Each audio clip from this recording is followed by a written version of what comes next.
Este es David Vidal, Coges al rival. famoso entrenador de fútbol en España y protagonista de nuestro último proyecto. Se me lleva usted los dos. Menos mal que está Vidal.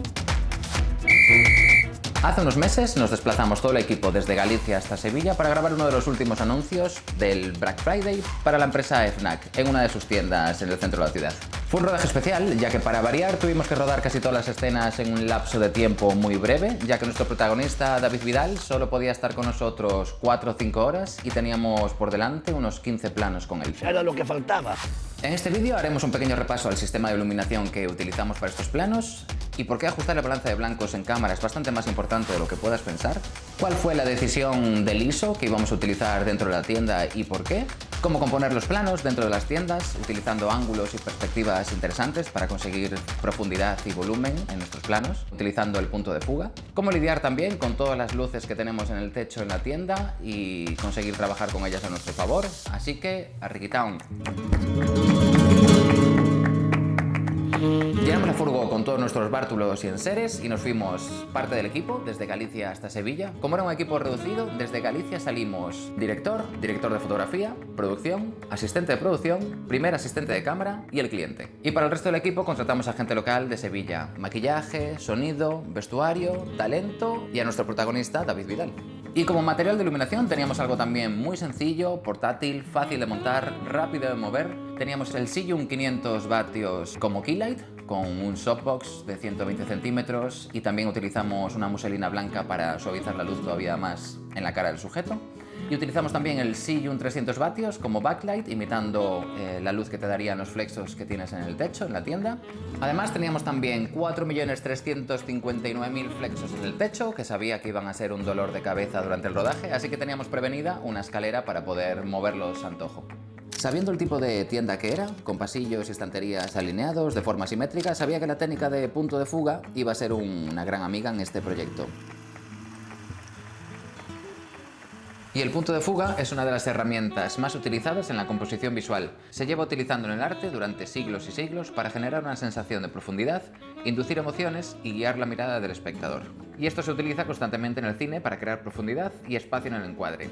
Directoras como Chloe Zhao lo usan en películas modernas como en Nomadland para generar un espacio vasto en los paisajes de Nevada y Arizona, y en otros para generar la soledad de su protagonista.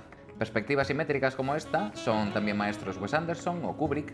Anderson lo utiliza para crear una sensación de orden artificial, casi infantil, atrapando a los personajes en sus mundos internos, donde lo emocional está reprimido bajo capas de diseño perfectas. En cambio, Kubrick utiliza la misma técnica para generar lo opuesto: tensión, incomodidad, fatalismo. Los personajes son peones atrapados en escenarios donde la narrativa los lleva a lo ineludible.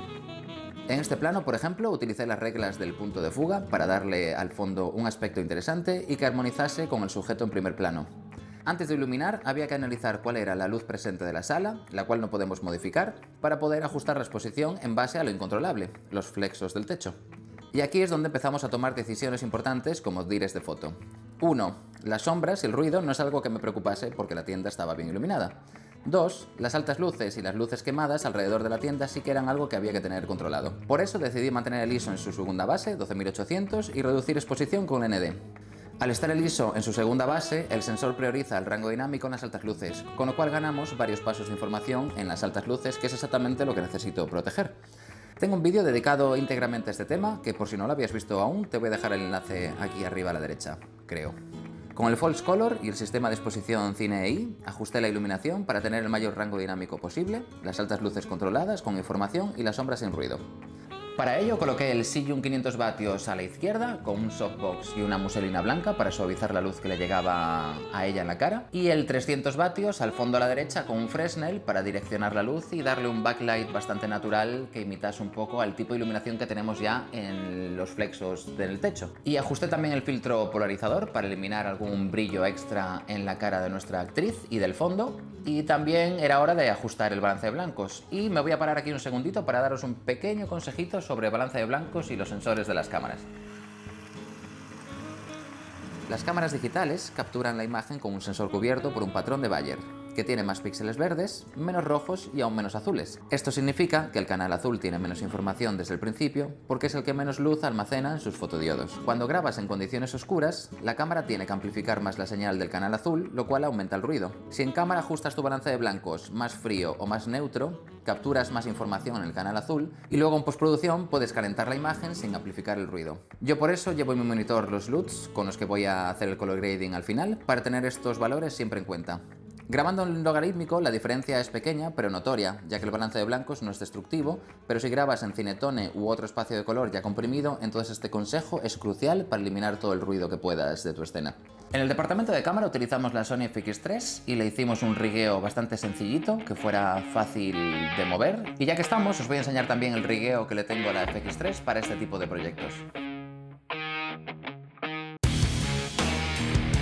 Lo primero mencionar el diseño tan terrible que ha hecho Sony con el top handle de la FX3. Aparte del material, que es un plástico baratísimo, no se siente nada sólido ni robusto. Y por suerte, yo me enteré hace poquito que SmallRig tiene estos adaptadores para el top handle que se le atornillan en la parte de atrás y una plaquita en la parte de arriba que hace que el agarre sea infinitamente más cómodo. Aparte de eso, le tengo también esta plaquita negra encima de la parte del XLR con el Quick Release, que es donde anclo el monitor. Yo tengo 3 ahora mismo, uno aquí arriba en el top handle para poner y sacar rápidamente el monitor, simplemente apretando el botoncito este que está aquí al lado.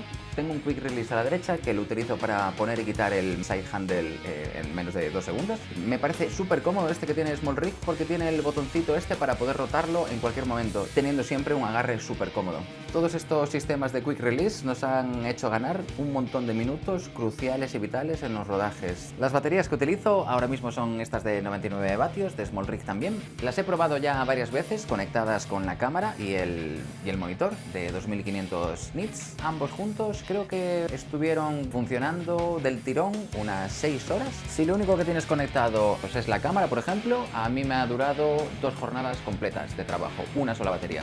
Aparte de eso, conseguí hace poquito este sistema de follow focus de SmallRig también, que vale una tercera parte del precio de un Tilta Núcleos y nos ha hecho un servicio fantástico. Me hice también con un Matebox porque sinceramente después de tantos años utilizando los filtros redondos en los cables, estos que se ponen delante de las lentes, acabé absolutamente harto de lo poco funcional e incómodos que son, así que me hice con este que me permite poner 3 filtros a la vez, 2 circulares que van aquí en la parte delantera de forma magnética, lo cual es súper cómodo, y tiene encima esta ruedita para cambiar la potencia del ND o del polarizador y permite también introducir por uno de los laterales un filtro rectangular. Os voy a dejar abajo en la descripción el link para cada uno de estos accesorios por si alguno de ellos os interesase y os fuese funcional para vuestros rigueos. Esta escena fue un poco más compleja ya que teníamos un paneo bastante rocambolesco y 3 personas que iluminar a la vez. Y unos 20 minutos para todo, ajustar la iluminación, clavar el acting y sacar la escena adelante. Al final lo que se me ocurrió fue situar el 500 vatios a la izquierda y dividir su difusión a la mitad. Me explico. La mitad del softbox, la parte más cercana al actor principal, llevaba 2 capas de difusión, para poder así subir el output del foco al máximo y tener una luz suave en él. Y la otra mitad del foco, que no llevaba difusión, alcanzaría a los otros 2 actores y así iluminar a 3 personas con la exposición perfecta para cada una y de una forma rápida y con un solo foco. La cámara también decidí ponerla en una zona estratégica donde las líneas fueran interesantes para ambos planos del paneo. Es que esto lo hablaron el martes y bueno, el martes falté. La gente camina como zombie por el pasillo. Yo lo he dado todo, pero... Como os dije antes, esto era un rodaje muy rápido, de 4 o 5 horas y tenemos un montón de planos por delante, con lo cual utilizamos el mismo setup para todo. Algo que tuvimos que hacer constantemente cada vez que cambiamos de plano era traer la escalera, y cambiar la dirección de los flexos, escoger la dirección de algunos que diesen en ciertos muebles, en ciertas estanterías y eliminar los flexos que caían directamente sobre nuestro actor. Y en cada lugar al que nos movíamos apagábamos siempre todos los flexos que estuviesen justo encima de nuestra escena para controlar así la iluminación en nuestro sujeto, no tener ninguna dominante ni ningún color extraño. Para este plano exterior es importante recalcar también lo crucial que es esperar al momento adecuado para grabar ciertas escenas. Y es por eso que es tan importante hacer scouting y localización con el equipo antes de los días de rodaje. Hay varias herramientas que ayudan mucho a este tipo de planos. Una se llama Sunseeker, que podéis descargar en Android y iPhone, y la otra se llama shadowmap.org. Y es una de mis aplicaciones favoritas a día de hoy. Te deja ver a qué hora exactamente Se van a proyectar las sombras a lo largo del día en cualquier lugar, en el monte, en la ciudad.